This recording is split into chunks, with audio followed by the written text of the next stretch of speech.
Bonjour, chers élèves.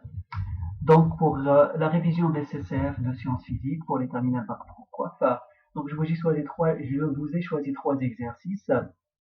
Le premier concerne la courbe d'étalonnage par conductimétrie. Donc, on a une problématique, on veut vérifier tout simplement que la concentration d'une solution, eh bien, elle correspond à 0,9%. D'accord? Donc, on a l'étiquette qui est arrachée. On veut vérifier cette concentration. Alors, première chose, on va regarder le texte.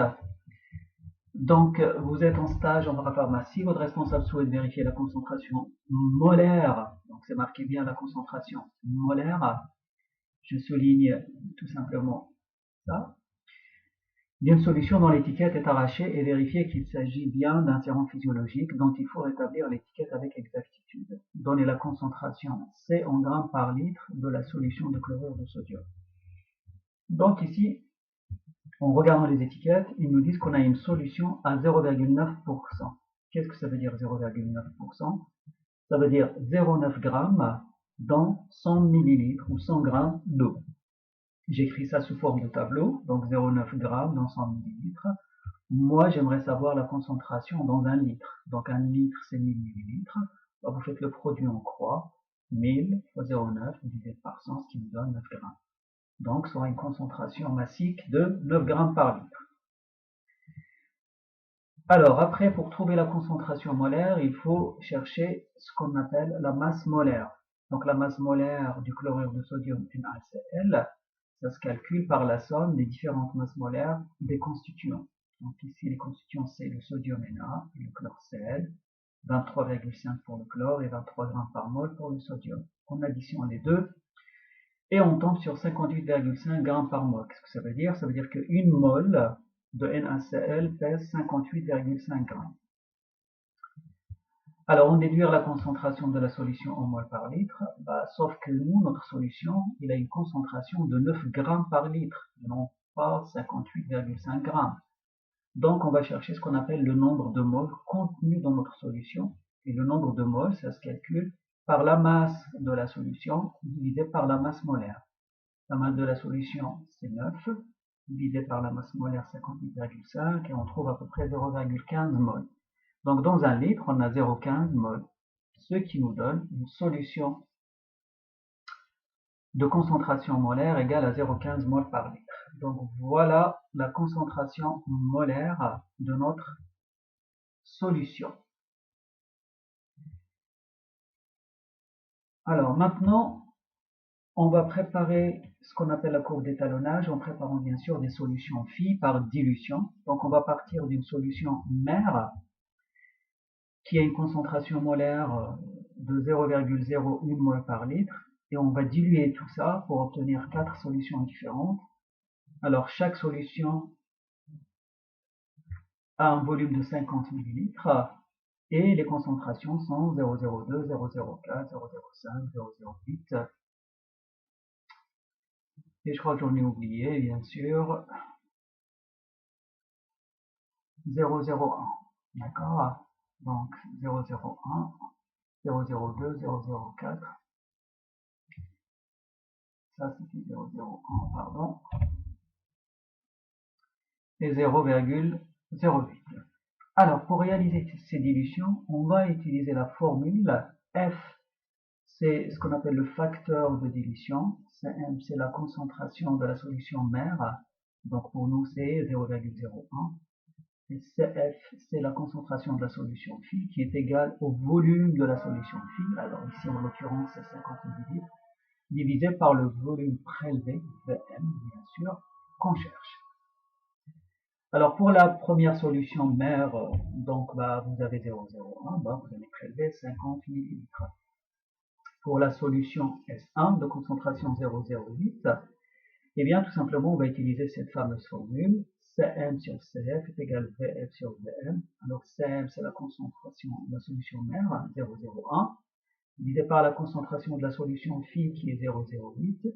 Tout ça est égal au volume de la phi, donc on peut préparer 50 ml, divisé par le volume de la mer que j'ai appelé X, qu'on cherche. En faisant le produit en croix, et bien on tombe sur X égale 40 ml. Donc 40 ml de la solution mère que je vais prélever et je dois rajouter 10 ml d'eau distillée pour arriver à un volume de 50 ml. Et on fait la même chose pour les autres. À chaque fois, il suffit juste de vérifier. Bien, au lieu de 0,08, vous marquez 0,04, 0,02, 0,01 et vous trouvez le volume de la solution mère à prélever. Et après, vous complétez avec de l'eau distillée. Par exemple, ici, j'ai 5 ml de solution mère. Je dois rajouter 45 ml d'eau pour avoir une solution à 0,01 mol par litre. Alors, on vous donne deux burettes, donc une qui contient la solution mère et l'autre qui contient tout simplement de l'eau distillée. Donc, pour préparer la solution S, qu'est-ce qu'on fait? On verse à l'aide de la burette qui contient la solution mère 40 ml dans un bécher ou dans une fiole, peu importe. Et après, avec la burette qui contient de l'eau distillée, on rajoute 10 ml d'eau distillée et notre solution de 50 ml est préparée. Donc, on réalise les 4 solutions et après on mesure la conductivité des 5 solutions. Donc, on utilise un conductimètre. Vous plongez tout simplement l'électrode dans la solution et ça vous donne directement la conductimétrie de la solution. Donc, pour la première, je trouve une conductimétrie de 1600. Pour la deuxième, 1280, 640 et ainsi de suite. Après, qu'est-ce qu'il nous reste à faire? C'est d'utiliser cette ligne et cette ligne. Et à l'aide de GeoGebra, on va tracer une courbe. Sur l'axe des abscisses, on met 0,01, la première colonne 0,01. Et sur la deuxième colonne, on place les conductivités. Et on trace tout ça. Et donc, on va trouver un nuage de points. Et tout simplement, on va trouver une droite dans l'équation et y égale 160 000 x. Alors ça dépend bien sûr des exemples. Donc voilà, c'est une fonction linéaire, c'est-à-dire j'obtiens une droite qui passe par l'origine. N'hésitez surtout pas à afficher le coefficient R, donc de corrélation, ce qu'on appelle le coefficient de corrélation linéaire, pour voir qu'il correspond bien à une bonne corrélation. Ça veut dire qu'il soit proche de 1 ou moins 1. D'accord? Ici, en l'occurrence, on a trouvé 1. Si on trouve 0,98, 0,99, c'est bon. Avec Y, c'est la conductivité. Et X, bien sûr, c'est la concentration molaire en mol par litre. Alors, on vous dit que vous disposez d'une solution diluée 20 fois du sérum physiologique de la solution inconnue. Donc, on vous donne quand même cette solution inconnue. Et on vous dit qu'elle est diluée 20 fois. Ça veut dire que j'ai pris la solution inconnue, je l'ai diluée 20 fois et je mesure sa conductivité.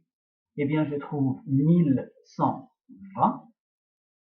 Je prends ma courbe d'étalonnage et j'essaie tout simplement de placer cette valeur, 1120, donc sur ma droite, et je lis sur l'axe des abscisses, donc ça je le mets sur l'axe des ordonnées, et je lis sur l'axe des abscisses, et ben tout simplement, sa concentration molaire. Donc là on trouve 0,07 mol par litre, mais le fait qu'il est dilué 20 fois pour trouver exactement la concentration de la solution mère, eh bien il faut multiplier par 20 parce que ma solution était diluée. Donc on multiplie par 20 et on trouve 0,14 mol par litre.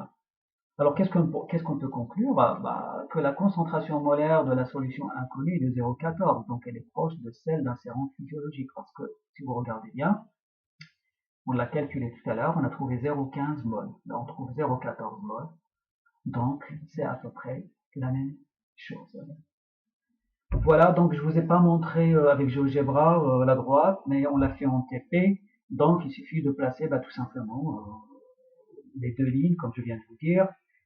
La première, c'est la concentration, la deuxième, c'est la conductivité. Vous obtenez un nuage de points, vous cherchez ce qu'on appelle la droite d'ajustement linéaire, vous vérifiez avec le coefficient de corrélation, et puis voilà. Donc ça, vous l'avez vu en mathématiques.